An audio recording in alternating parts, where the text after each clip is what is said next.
a lot of potential upside as we go in through 1 o'clock here. As you know, 1 o'clock is the official pre-market start for the US, so people starting to get active in the US stock markets, people starting to get active in the US stock markets. And all good. Yep, all good, guys, all good. I'm watching bottom edge bonds at the moment. That could be another opportunity against what we're seeing developing in the background. So I'm watching for that as a possible play. Just looking at the tape, just trying to get a good handle on what we're seeing just now developing on the bottom edge here. We've talked about bonds this morning as well. We've talked about that. We've had some big block traders coming in at eights and nines. I don't know if any of the bond people have been bidding into those block trades at 8s and 9s. It has already rallied up to 14s, 15s. So you've probably already made your money on that bond trade, and you know, you've managed to get a stop out of break even or whatever. But with you know, with the overall bottom edge forming and with the oil price selling, then that would have been a reasonable buy for you on the bund or the bond into that bottom swing there. And it, as I said, it did make some monies. If you were looking at the bond market buy that came in here did make some monies. This is a 1 minute chart against that top edge sell on oil, which is a 5 minute chart.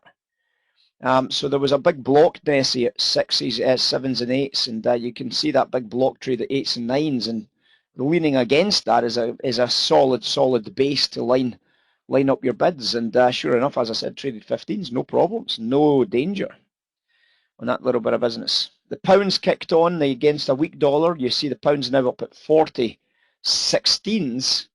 The euro dollar now trading up through 21.40s as well. So, you know, a lot of upside on the pound kicking in here. A lot of upside in the pound.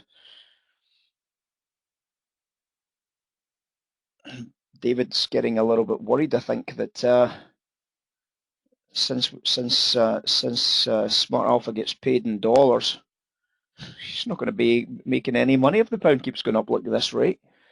He's going to be skint. Not going to have to cut his wages soon. Poor fella. Poor fella. Big order flow coming in behind the bund, the gilt, sorry, at 35 up to 37s, 38s. And yep, some pretty heavy liquidity coming in behind the gilts here, so that might be expecting to see a retest into the bottom edge again on the bonds. So that's what I'm watching for just now. You can see the gilts just here. There's a lot of liquidity filling in behind that sell trade at the moment. See it? Liquidity filling in behind the sell trade, trying to lock the door to the move going higher. So a little bit of opportunity on that short bit of business there to keep that pressure on the sell. Perhaps have a little bit of spoofing.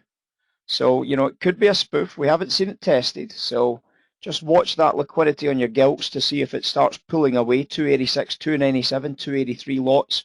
A lot of business here. It hasn't been tested. So as I said, it could simply be a spoof. I like the bond long at the moment based on what happened to the oil. But as I said, we've seen it once. I would like to see the volatilities doing better than they are just now. So I'm not going to be redoing this trade. I'm quite happy just to now get a quick profit out of it and a stop at break even, I think, to be honest, and just see if that selling is going to press that gilt lower through this phase at the moment. We'll get through the numbers in just a second, guys.